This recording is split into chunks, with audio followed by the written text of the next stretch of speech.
Last turn पे हमने आपको कराया था कि दो पैरेलल वायर होते हैं। तो जो पैरेलल वायर होते हैं उनके बीच मतलब दो पैरेलल वायर है, two long parallel straight infinite wire. तो उसमें होता क्या है कि अगर दोनों में करंट फ्लो कर रहा है तो ईदर दे अट्रैक्ट और repel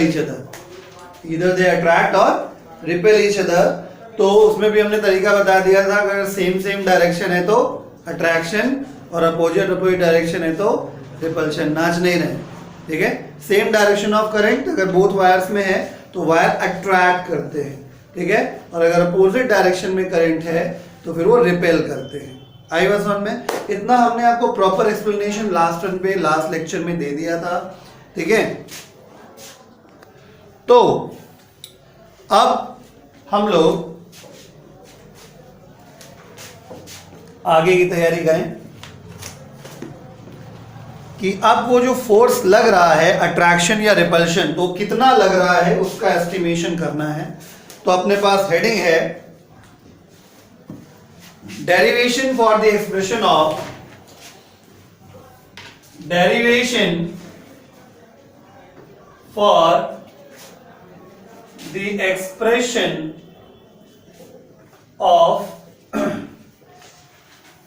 force, magnetic force acting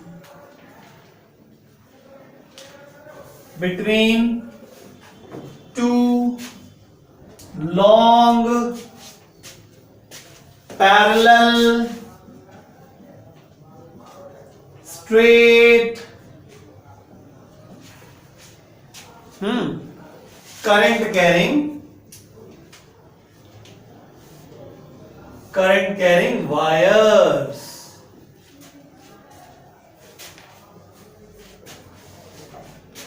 Two parallel long straight current carrying wires.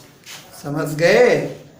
चलिए, तो कंसीडर द सिचुएशन, हालात क्या है जरा पहले इसका जायजा लेते हैं, ठीक है। यहां पे दो वायर हम मानेंगे, दोनों वायर स्ट्रेट है, पैरेलल है और लंबे लंबे तार है, यानी इनफाइनाइट वायर सीक्वेंस से, ठीक है ना। अब इस वायर में जो करंट फ्लो कर रही दैट इज I1, इस वायर में जो करंट फ्लो कर रही दैट इज I2, मतलब ये पहला तार ये दूसरा तार। लॉन्ग वायर है, अब मैं डॉट डॉट करके बनाऊं चाहे ना बनाऊं, मैं लॉन्ग लिख रहा हूं तो लॉन्ग है। Got the point? तो इनके बीच का जो सेपरेशन है वो D है, D for distance, D for टंकी नहीं है। यहां पे एयर है या वैक्यूम है, ठीक है। दोनों तार जहां पे रखे हुए हैं वहां पे एयर है या वैक्यूम है, कोई मीडियम नहीं है। अब मैंने आपको लास्ट लेक्चर में ही कहा था कि एक तार जब फोर्स एक्सपीरियंस करेगा तो दूसरे की वजह से करेगा, ठीक है। तो हमने प्रॉपरली लास्ट टाइम पे सब कुछ एक्सप्लेन किया था, ठीक है। तो अब सब कुछ सारा मैग्नेटिक फील्ड बनाने की जरूरत नहीं, सिर्फ इतना समझिए कि मान लीजिए इस वाले तार की वजह से मैं इस पे फोर्स निकालना चाहता हूं, तो इस पे बेटा फोर्स क्यों लगेगा? इस पे फोर्स इसलिए लगेगा क्योंकि इसकी फील्ड में ये आ गया होगा। भाई ये तार अपनी फील्ड बना रहा होगा, इसकी फील्ड यहां तक होगी, तो इस फील्ड के अंदर ये बेचारा आ गया, तो फोर्स लगना तय है। तो करंट की डायरेक्शन में अगर मैं थंब कर दूं तो फिंगर किधर पॉइंट कर रहा है? अंदर की तरफ, यानी इस तार की वजह से, इस करंट की वजह से यहां पर मैग्नेटिक फील्ड कैसी है? इनवर्ड्स। गलत तो नहीं कह रहे हैं? तो ये बेटा है पहले वाले वायर का मैग्नेटिक फील्ड, जो कि फिलहाल मैं यूनिफॉर्म मान लेता हूं, ठीक। अब बहुत लंबा तार है, पूरे पे तो फोर्स निकलेगा नहीं, तो हम लोग मान लेते हैं कि L लेंथ पे निकालेंगे। L2 मतलब सेकंड वाले वायर की थोड़ी सी लेंथ पे, पूरे तार पे नहीं निकाल पाएंगे हम लोग, ठीक है। हम लोग जो फोर्स निकाल पाएंगे वो कुछ लेंथ पे निकाल पाएंगे, ठीक।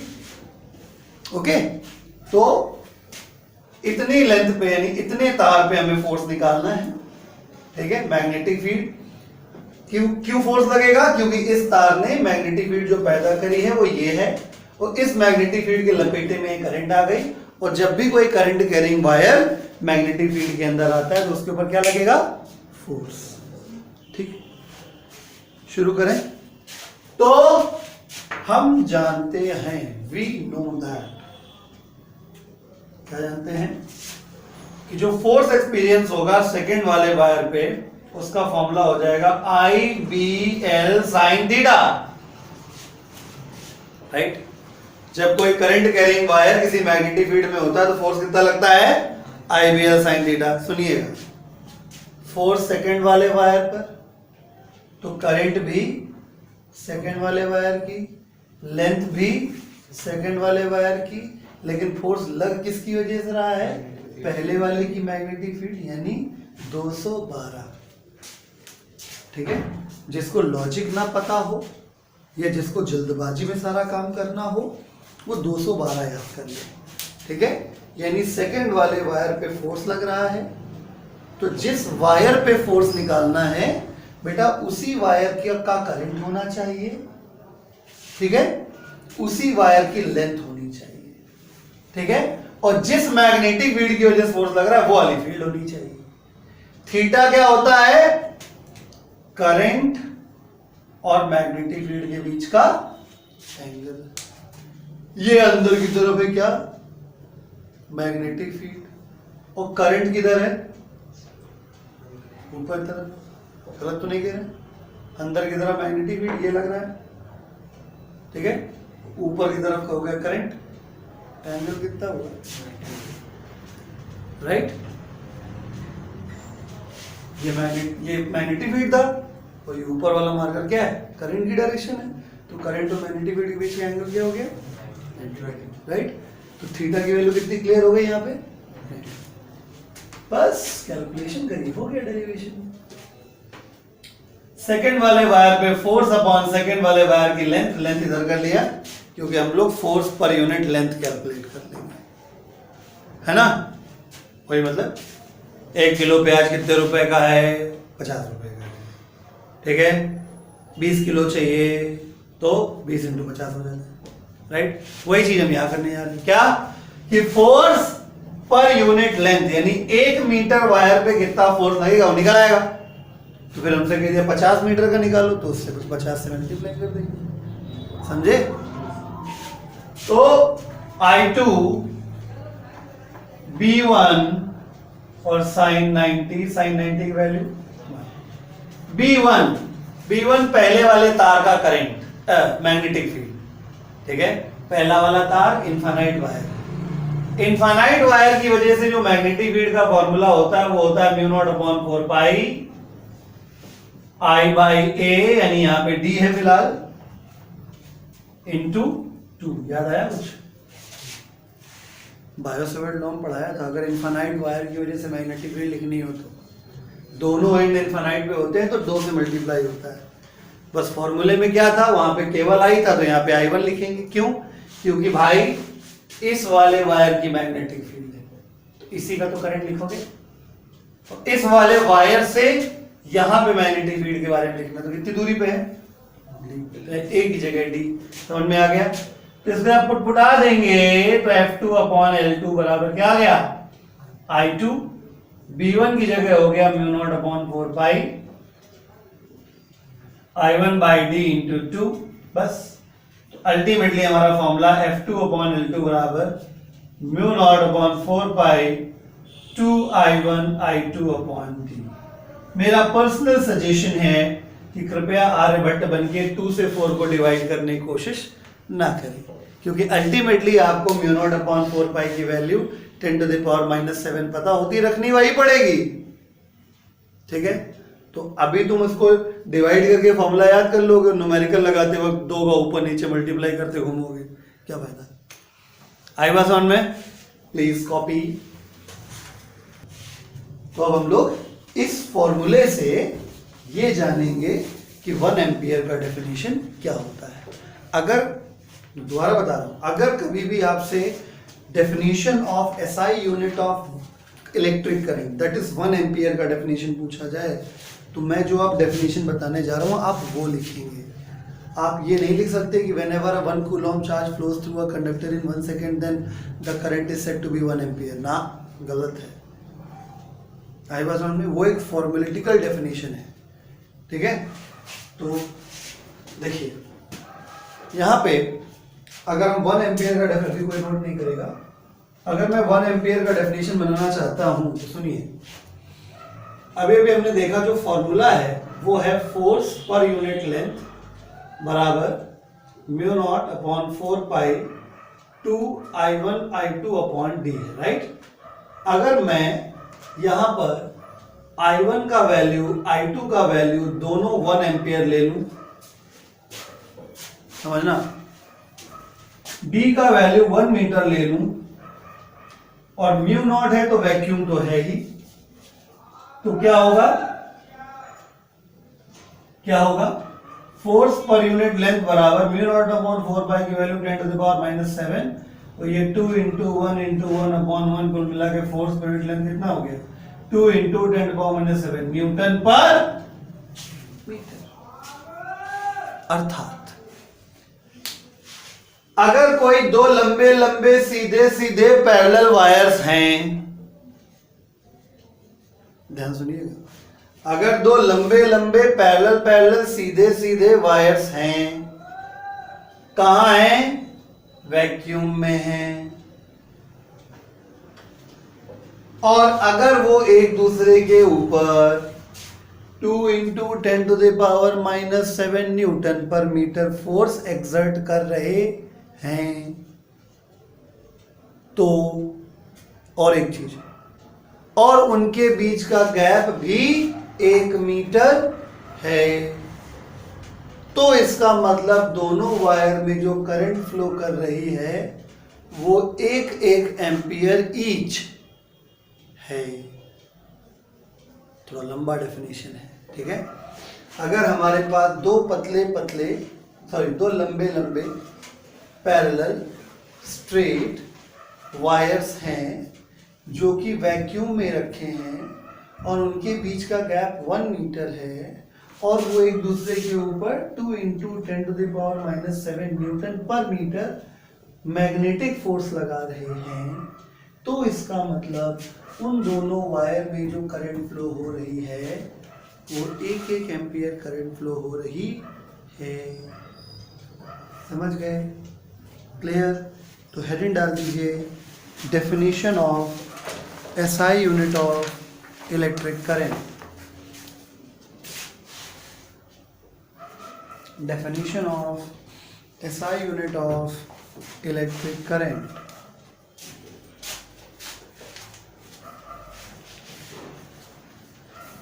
ठीक है, ये हिस्सा नोट करिए जो मैंने अभी लिखा है।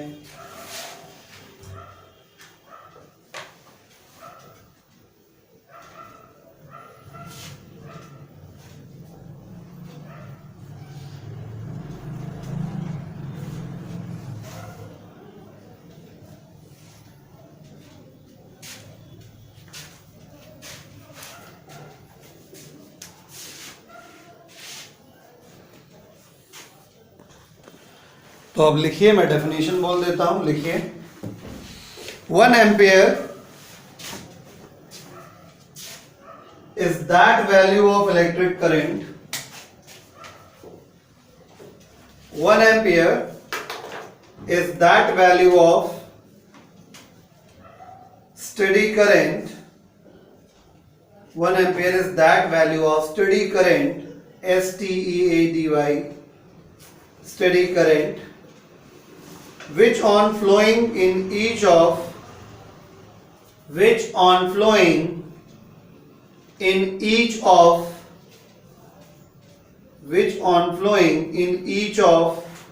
two parallel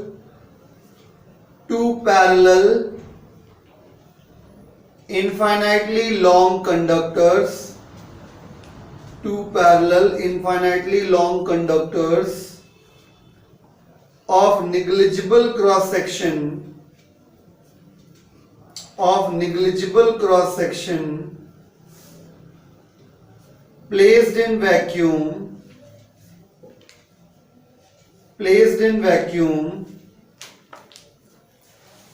at a distance of 1 meter from each other,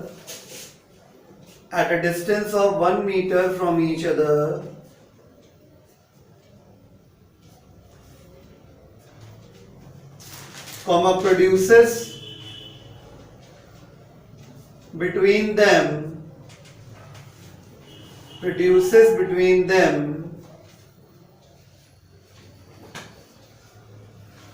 a magnetic force of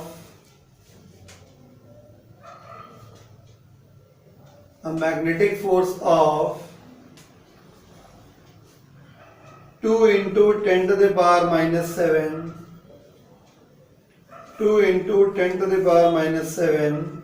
Newton per meter of their length.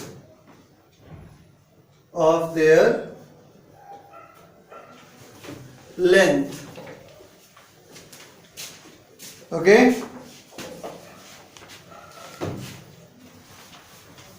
तो चलिए क्वेश्चन कर लेते हैं कुछ। क्वेश्चन की बारी है। मेरी शीट का क्वेश्चन नंबर 20 है। जो लोग यहां बैठे हैं कृपया शीट में देखें, और जो लोग वीडियो देख के बनाएंगे नोट्स, उनके लिए क्वेश्चन मैं पढ़ता हूं। ये क्वेश्चन नंबर 20 20वां सवाल एनसीईआरटी का 4.7 है। शीट के हिसाब से 20 और एनसीईआरटी के हिसाब से 4.7, एक्सरसाइज का 7वां सवाल। क्वेश्चन कहता है two long and parallel straight wires A and B carrying a current of 8 ampere and 5 ampere in the same direction separated by a distance of 4.0 centimeter. Estimate the force on 10 centimeter segment of wire A. Question पूरा। तो लगाना बहुत ही आसान है। यहाँ पे दो लंबे वायर्स की बात करी जा रही जो कि आपस में पैरेलल भी हैं, स्ट्रेट भी हैं। एक में करंट जो फ्लो कर रही है I1, चलो डायग्राम बना देंगे, ज्यादा बेटर समझ में आ जाएगा। ये वायर A, ये वायर B। इसमें I1 जो है वो 8 एम्पियर है और जो I2 है इसमें 5 एम्पियर है। इनके बीच का जो गैप है वो 4 सेंटीमीटर है आई थिंक। तो 4 into 10 to the power minus 2 metre हो गया गैप इन दोनों के बीच का। ये वैक्यूम में है। अगर नहीं भी बोला गया तो आपको वही मानना है, क्योंकि आप इलेक्ट्रोस्टैटिक से देखते चले जा रहे हो, मीडियम नहीं बताया गया तो वैक्यूम या एयर मान लेते हैं। ठीक है, तो हमें ए वाले तार के ऊपर कितना बड़ा सेगमेंट है? 10 सेंटीमीटर का सेगमेंट है। ठीक है, तो 10 सेंटीमीटर सेगमेंट ऑन वायर ए। अगर ए वायर है तो इसकी जो लेंथ है, जितने पे हमें फोर्स निकालना है वो 10 सेंटीमीटर, बोले तो 0.1 मीटर हुई। बात समझ में आ गई? तो हम जानते हैं, वी नो दैट, क्या कि ऐसी स्थिति में जब दो पैरेलल वायर होते हैं, लंबे होते हैं, पैरेलल होते हैं, ठीक है, तो वो एक दूसरे के ऊपर force per unit length exert करते हैं। म्यू नॉट अपॉन 4 पाई 2I1 I2 अपॉन डी। एक फॉर्मूला है। ठीक है, तो हमें फोर्स निकालना है, कितनी लेंथ पे निकालना है? 0.1 पे। ठीक है, mu naught upon 4 pi 10 to the power minus 7, 2 ये है, 8 ये है, 5 ये है और डी का value 4 into 10 to the power minus 2 है। सॉल्व कर लेंगे तो जो फोर्स का वैल्यू आ जाएगा वो 2 into 10 to the power minus 5 newton आएगा। ठीक है, क्योंकि क्वेश्चन में जिक्र नहीं किया गया है कि करंट सेम डायरेक्शन में है कि डिफरेंट डायरेक्शन में। सेम डायरेक्शन लिखा हुआ है, मुबारक हो। क्वेश्चन में सेम डायरेक्शन लिखा हुआ है, इस वजह से अट्रैक्शन का केस है, तो ये इस वाले की तरफ अट्रैक्ट होगा, यानी आंसर में डायरेक्शन लिखनी पड़ेगी towards wire B, because force is a vector quantity, direction हमको मेंशन करना ही पड़ेगा। अगर केवल कहते मैग्नीट्यूड निकालो तो हम मैग्नीट्यूड पे छोड़ देते, डायरेक्शन नहीं लिखते, लेकिन डायरेक्शन लिखनी पड़ेगी। ठीक है,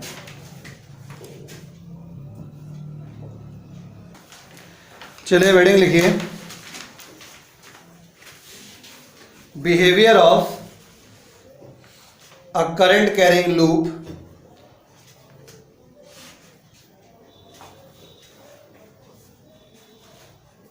in a magnetic field. Behavior of current carrying loop in a magnetic field. अगर आपको थोड़ा सा याद हो तो मैं आपको बात बता रहा था कि आप याद करिए, एक दिन मैंने आपको पढ़ाया था क्लॉक फेस रूल।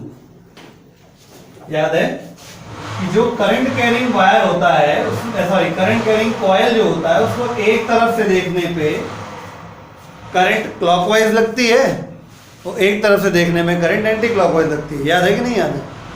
ठीक है, यानी करंट कैरिंग कॉइल एक तरफ से बिहेव करता है एज अ साउथ पोल और एक तरफ से बिहेव करता है as a north pole. Okay, यानी अल्टीमेटली एक करंट कैरिंग कॉइल है क्या? एक डाइपोल। जब वो एक तरफ से नॉर्थ पोल है, वो एक तरफ से साउथ पोल है, तो क्या है? डाइपोल है। चलो ये बात तो सही है। अब आप थोड़ा इलेक्ट्रोस्टैटिक्स याद करिए। हमने आपको सिखाया था हर डाइपोल का अपना एक डाइपोल मोमेंट होता है। तो इलेक्ट्रिक डाइपोल का इलेक्ट्रिक डाइपोल मोमेंट, तो इस समय हमारा करंट कैरिंग कॉइल कैसा है? मैग्नेटिक डाइपोल, तो उसका मोमेंट क्या हो जाएगा? Magnetic dipole moment.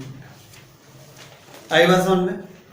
तो मैं ये कहना चाह रहा हूं कि जिस तरीके से आपका इलेक्ट्रिक डाइपोल बिहेव करता है यूनिफॉर्म इलेक्ट्रिक फील्ड में, वैसे ही मैग्नेटिक डाइपोल बिहेव करता है यूनिफॉर्म मैग्नेटिक फील्ड में। आई बात समझ में? क्लियर? ठीक, तो इससे पहले कि हम लोग आगे बढ़ें, ठीक है, हमें सबसे पहले इंपॉर्टेंट है ये जानना कि magnetic dipole movement current carrying coil का क्या होता है। मैं दोबारा बोलता हूं, फिर समझिए। हो सकता है ये हेडिंग काटनी पड़े आपको, ठीक है, तो काट दीजिएगा। पहले बात को बहुत इत्मीनान से, हौले हौले अच्छे से समझिए।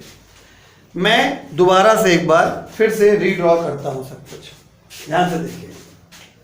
मैंने आपको कहा था कि अगर एक कॉइल है, चाहे वो किसी भी शेप की हो, मैं फिलहाल सर्कुलर बना रहा हूं, तो अगर आप उसको फ्रंट से देखेंगे, उसका फ्रंट व्यू अगर लेंगे, तो करंट उसमें अगर एंटी क्लॉकवाइज सेंस में है, और आप उसी कॉइल को अगर पीछे से देखेंगे, रियर व्यू लेंगे उसका, तो आपको करंट की डायरेक्शन अपोजिट दिखाई देगी। यानी इस केस में करंट एंटी क्लॉकवाइज है, एंटी क्लॉकवाइज करंट है यहां पे, और यहां पे क्लॉकवाइज करंट है। बहुत डिटेल में नहीं जाएंगे पीछे। तो हमने ये बताया था कि अगर आपको जिस तरफ से करंट एंटी क्लॉकवाइज लगे, वो हिस्सा मैग्नेट के नॉर्थ पोल जैसा बिहेव करता है, ठीक है, और जिसमें करंट क्लॉकवाइज लगे, वो मैग्नेट के साउथ पोल जैसा बिहेव करता है। आई बात समझ में?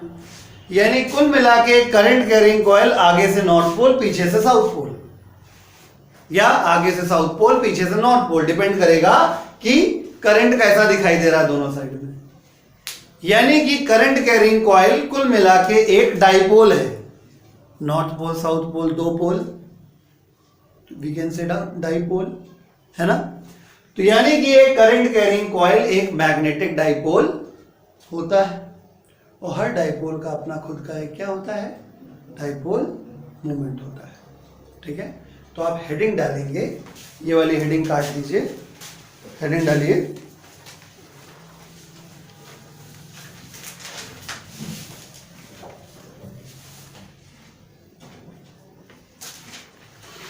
Magnetic dipole moment of a current carrying coil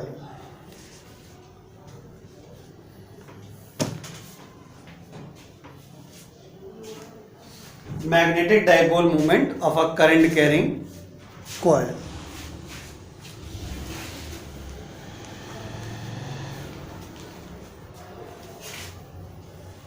मैं लिख रहा हूं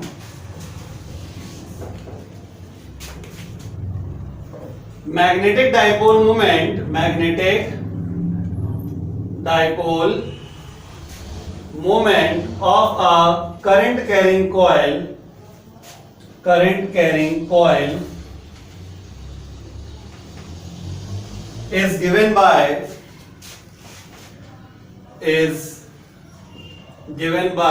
m is equal to NIA.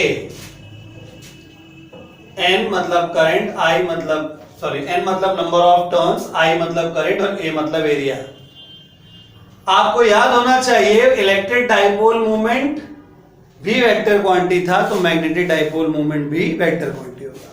अब ऑब्वियसली n स्केलर है, नंबर ऑफ टर्न्स, करंट भी स्केलर है, तो इसका मतलब यहां पे एरिया कौन सा लेना है, वेक्टर लेना है।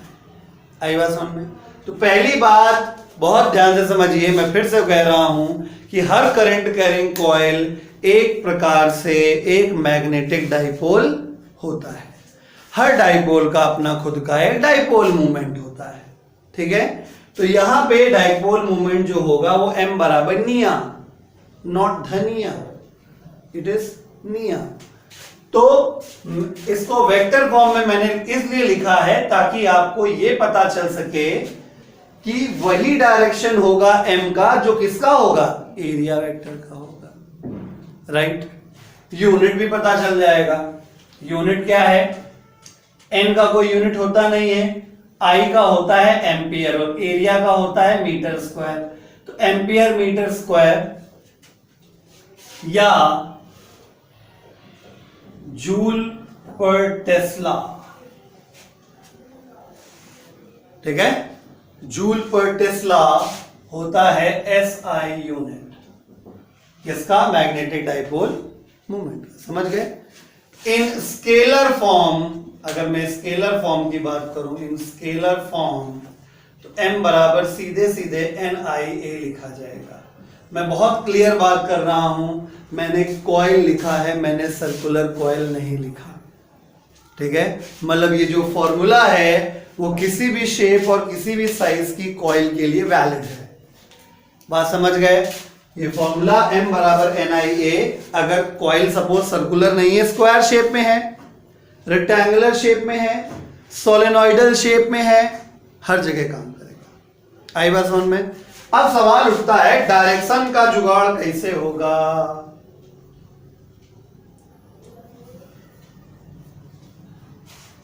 झंडू बाम सुना है? सुना है ना? तो उसका झंडू हटा दो, सिर्फ बाम याद रखो। देखो इसका भी तरीका राइट हैंड रूल ही है, ठीक है। सपोज करिए कि हमारे पास ये कॉइल है, करंट कैरिंग कॉइल। आप जिस तरफ से देख रहे हैं उस तरफ से आपको करंट सपोज ऐसे दिख रहा है इस केस में, तो इस केस में करंट आपको ऐसे दिख रहा है, ठीक है। You will turn the fingers of your right hand along the direction of current, then stretched thumb will give the direction of balm. Let me tell you what is balm. Suppose ये वाला case है, हमने current की direction में fingers को घुमाया, ऐसे जा रही ना करंट, ऐसे किया, थंब ऊपर आया, बाम, B A M, ठीक।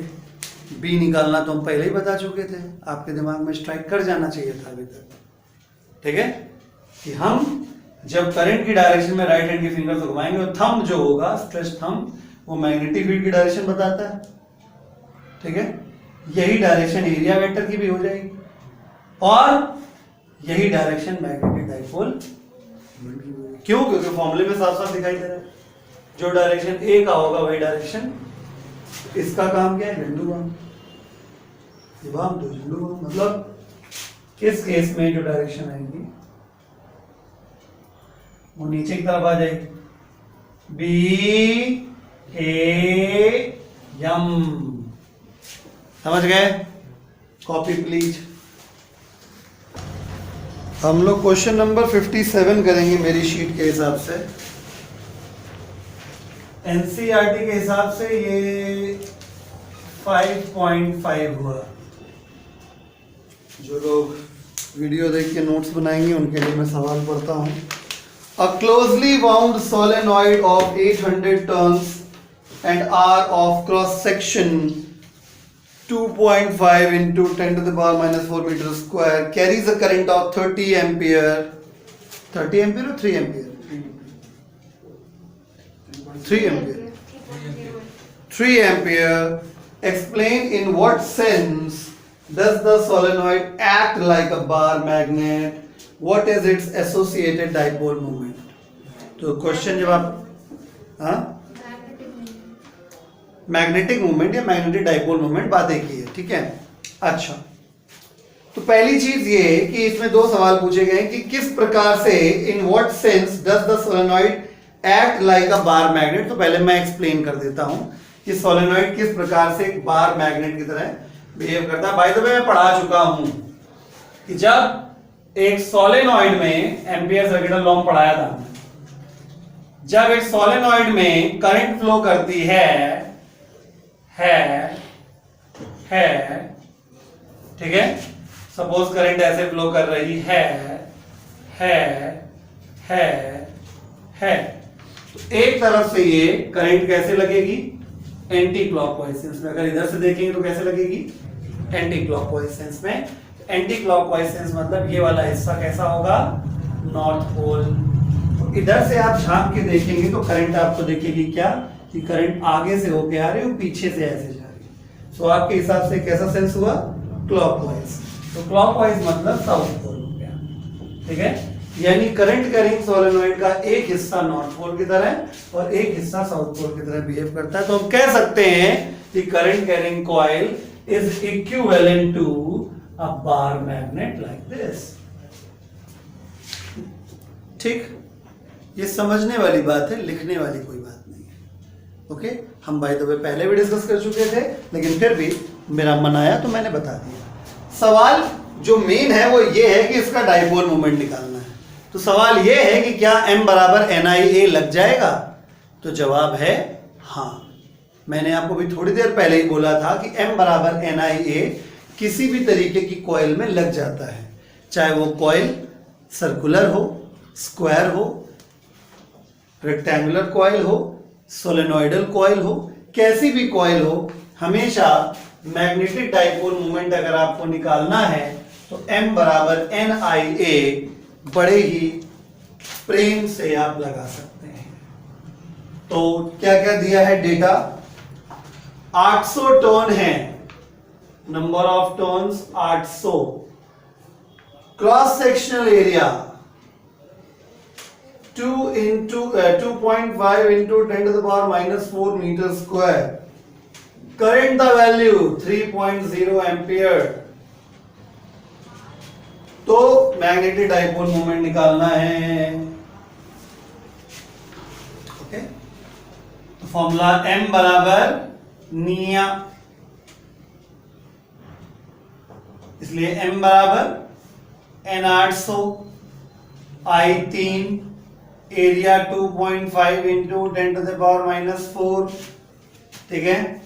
तो M बराबर कितना हो गया, 25 अट्ठे 200, 2000 इंटू 3 6000 अपॉन यानी 0.6 हो गया जूल पे तस्ला, ठीक है। तो चलिए अब बात कर लेते हैं एक बहुत ही टेढ़े और अलबेले टॉपिक के बारे में, जिसका नाम है बोर्स मैग्नेटॉन, ठीक है। बोर जो साइंटिस्ट थे उनके नाम के ऊपर है बोर्स मैग्नेटॉन। और बेसिकली ये जितना खतरनाक सुनने में लग रहा है ना, मैग्नेटॉन, डेकाड्रॉन, जो भी लग रहा है ये, ठीक है, उतना खतरनाक ये है नहीं। बेसिकली जब एक इलेक्ट्रॉन किसी ऑर्बिट में चक्कर लगाता है न्यूक्लियस के आसपास, जब कोई इलेक्ट्रॉन न्यूक्लियस के आसपास किसी ऑर्बिट पे चक्कर लगाता है तो वो खुद भी एक करंट कैरिंग कॉइल जैसा बिहेव करता है। सोचो सोचो सोचो, अभी कोई हेडिंग नहीं डलवाई है और अभी कोई कुछ लिखेगा भी नहीं, आप ऐसे समझिए पहले जो मैं बता रहा हूं। आप ये सोचिए कि आपके पास इमेजिन करने पर क्या आया कि एक न्यूक्लियस है और न्यूक्लियस के अराउंड एक इलेक्ट्रॉन चक्कर है लगा रहा है, ठीक है। तो इलेक्ट्रॉन ऐसे चक्कर लगा रहा है, इलेक्ट्रॉन चल रहा है मतलब करंट फ्लो हो रही है, इलेक्ट्रॉन का चलना मतलब करंट का फ्लो होना, और करंट हमेशा इलेक्ट्रॉन के फ्लो के अपोजिट डायरेक्शन में चलती है, राइट। तो हम ये मान सकते हैं कि ये इलेक्ट्रॉन ऐसे ऐसे चल रहा है, इसका मतलब इसके इक्विवेलेंट जो करंट है वो ऐसे ऐसे चल रही है। गलत कह रहे हैं क्या? ठीक है, यानी ऑर्बिट पे चक्कर लगाता हुआ इलेक्ट्रॉन एक इक्विवेलेंट करंट कैरिंग कॉइल जैसा बिहेव करता है, राइट। यानी ये है ऑर्बिटिंग इलेक्ट्रॉन, ऑर्बिटिंग इलेक्ट्रॉन। तो ये इक्विवेलेंटली क्या शो कर रहा है? Current carrying coil, right. और हर करंट कैरिंग कॉइल का अपना खुद का क्या होता है? Dipole movement. अभी भी पढ़ाया, फॉर्मूला क्या होता है? NIA। तो हम लोग यही करने जा रहे हैं, ठीक है। हम लोग एक रिवॉल्विंग इलेक्ट्रॉन, ऑर्बिटिंग इलेक्ट्रॉन का क्या निकालेंगे? मैग्नेटिक डाइपोल मूवमेंट निकालेंगे। क्यों? क्योंकि एक करंट कैरिंग जो इलेक्ट्रॉन होता है वो बेसिकली समझा जा सकता है एक करंट कैरिंग कॉइल की तरीके, ठीक है। एक ऑर्बिटिंग इलेक्ट्रॉन को हम करंट कैरिंग कॉइल जैसा मान सकते हैं। तो इसका अगर ये करंट कैरिंग कॉइल है तो इसका डेफिनेटली कोई ना कोई डाइपोल मूवमेंट जरूर होगा। तो हेडिंग डालिए, magnetic dipole movement of revolving electron.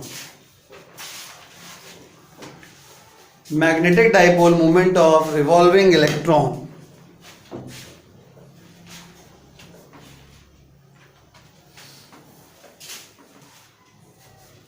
ठीक है, लिख लिया? चलिए देखिए, तो सबसे पहले हमेशा की तरह कंसीडर द सिचुएशन। मान लीजिए कि न्यूक्लियस से ऑर्बिट तक की रेडियस r है, तो यहां भी रेडियस क्या हो जाएगी? r हो जाएगी। मान लेते हैं कि इलेक्ट्रॉन v स्पीड से चक्कर लगा रहा है, ठीक है। चैप्टर करंट इलेक्ट्रिसिटी में मैंने पढ़ाया था कि अगर कोई चार्ज पार्टिकल किसी सर्किल पे चक्कर लगा रहा है तो उसके इक्विवेलेंट करंट का फॉर्मूला होता है EV/2πr, ठीक है। अगर आप में से किसी को नहीं याद है तो प्लीज याद कर लें, ठीक है। अगर कोई इलेक्ट्रॉन किसी सर्कुलर पाथ पर चक्कर लगा रहा है पीरियोडिकली, ठीक है, तो वो इलेक्ट्रॉन एक करंट के इक्विवेलेंट हो जाएगा। तो कितनी करंट होगी उसका फॉर्मूला होता है, we know that equivalent current I बराबर EV/2πr। वैसे तो QV/2πr मैंने लिखवाया था, लेकिन यहां पे Q मतलब चार्ज, चार्ज किसका है? इलेक्ट्रॉन का है। तो इलेक्ट्रॉन के चार्ज को किससे रिप्रेजेंट करते हैं? E से, तो EV/2πr, ठीक है। हम एक चक्कर के लिए मैग्नेटिक डाइपोल मूवमेंट निकाल लेते हैं, ठीक है। तो for one round magnetic dipole movement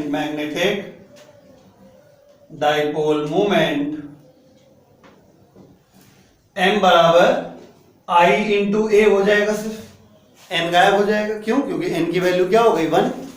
एक चक्कर लगा, कोई दिक्कत? तो for one round magnetic dipole movement will be m बराबर IA।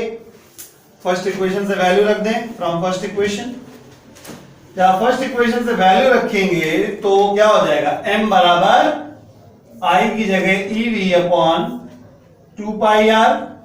बोलो EV/2πr। और एरिया कितना हो गया? सर्किल का एरिया कितना होता है? πr²। तो r से r कैंसिल, पाई से पाई कैंसिल, तो इस प्रकार से m बराबर EVR अपॉन 2 हो गया। ये भी एक फॉर्मूला है, ठीक है। एक बात ध्यान दीजिएगा, मैं ये इसकी nth ऑर्बिट मान रहा हूं। विच ऑर्बिट? nth orbit. तो रेडियस भी nth ऑर्बिट की होगी, स्पीड भी nth ऑर्बिट में होगी। तो जहां जहां पे v है वहां पे Vn कर लीजिए, और जहां जहां पे r है वहां Rn कर लीजिए। तो Vn Rn इससे कैंसिल हो गया, तो Vn Rn समझ में आया? ओके। अब मामला है बोर का। एटॉमिक मॉडल जो है वो रदरफोर्ड के बाद सबसे ज्यादा सक्सेसफुल किसका हुआ? बोर का। तो बोर का एटॉमिक मॉडल सक्सेसफुल हुआ on the behalf of bourse quantization condition, ठीक है। बोर ने कहा कि अगर एक इलेक्ट्रॉन है केवल, तो या तो हाइड्रोजन एटम है या तो हाइड्रोजन लाइक एटम है। समझना बात को ध्यान से, ठीक है। अगर एक इलेक्ट्रॉन है, एक ही चक्कर लगा रहा है एटम में, तो इसका मतलब या तो हाइड्रोजन है या तो हाइड्रोजन लाइक एटम है, ठीक है। हाइड्रोजन लाइक मतलब जिसमें केवल एक ही इलेक्ट्रॉन है, ठीक है। और ऐसी सिचुएशन में हाइड्रोजन या हाइड्रोजन लाइक एटम्स के लिए ही बोर्स मॉडल वैलिड होता है, ठीक है। हर चीज का जवाब है कि बोर्स मॉडल, बोर्स कंडीशन क्यों लग रही है, क्योंकि यहां पे हम मामला एक इलेक्ट्रॉन का लेके चल रहे हैं, और जब जब मामला एक इलेक्ट्रॉन का ही होगा उस कंडीशन में बोर की कंडीशंस लग जाएंगी, ठीक है। तो बाय क्वेश्चन नंबर 2 मान लेते हैं, बोर्स क्वांटाइजेशन कंडीशन क्या होता है? MVR equal to NH upon 2 chemistry में पढ़ा होगा, नहीं पढ़ा तो चिंता मत करो, एटॉमिक फिजिक्स में हम पढ़ाएंगे। तो Vn Rn equal to NH upon 2 तो MVR equal to NH upon 2 है। तो आप गौर से देखिए, Vn Rn की वैल्यू उठा के यहां पर पुटाई जा सकती है। तो एक काम करते हैं, Vn Rn is equal to NH upon 2 क्या हो जाएगा? m। इसको उठा के यहां रख दें। फ्रॉम फर्स्ट इक्वेशन m बराबर हो गया कितना?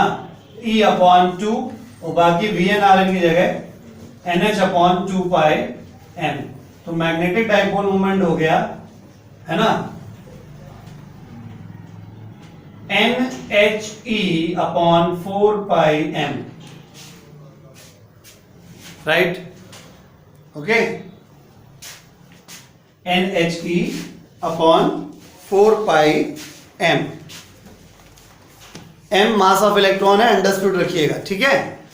तो ये हो गया magnetic dipole movement of the electron in the nth orbit of hydrogen atom. समझ गए?